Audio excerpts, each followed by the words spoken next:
സംസ്ഥാനത്ത് ഇൻഫ്ലുവൻസ ബാധിച്ച് മരിക്കുന്നവരുടെ എണ്ണം വർദ്ധിച്ചുകൊണ്ടിരിക്കുകയാണ്. ഈ മാസം മാത്രം 27 പേരാണ് ഇൻഫ്ലുവൻസ ബാധിച്ച് മരിച്ചത്.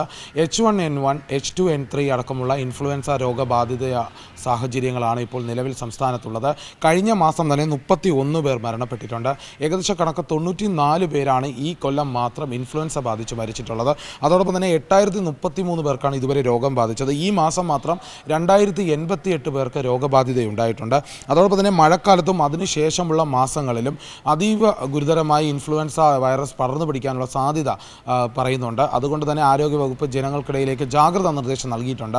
പനിയടക്കമുള്ള രോഗങ്ങൾ വരുമ്പോൾ കൃത്യമായ ആശുപത്രിയിലേക്ക് പോവുക, പരിശോധനകൾ നടത്തുക എന്നുള്ള മുന്നൊരുക്കങ്ങൾ പ്രധാനമായും വേണ്ടതാണ് എന്ന് അറിയിക്കുന്നുണ്ട്. അതോടൊപ്പം തന്നെ ഈ ചെറിയൊരു വർധന ഇനിയും ഉണ്ടാകുമെന്നുള്ളത് കണക്കാണ്. അതായത് മഴ കഴിയുമ്പോൾ ഡിസംബർ മുതൽ ഫെബ്രുവരി വരെയുള്ള ശീതകാല മാസങ്ങളിൽ അതീവ ഗുരുതരമായി രോഗബാധിത സാധ്യതകൾ കാണുന്നുണ്ട്. അതുകൊണ്ട് രോഗം വർദ്ധിച്ചു വരുന്നുള്ള സാഹചര്യങ്ങൾ നിലനിർത്തിക്കൊണ്ട് തന്നെ ജാഗ്രതാ നിർദ്ദേശമാണ് പുറപ്പെടുവിച്ചിട്ടുള്ളത്.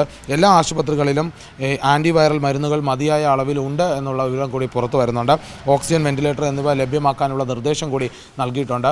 ഇതുവരെ മരണസംഖ്യ 94 എത്തിയത് 100ലേക്ക് അടുത്തിട്ടുണ്ട്. ഇനി കൂടാനുള്ള സാധ്യതകൾ കാണുന്നുണ്ട്. അതോടൊപ്പം തന്നെ രോഗബാധിതരായിട്ടുള്ള ആളുകളുടെ എണ്ണവും വർദ്ധിച്ചു വരികയാണ്.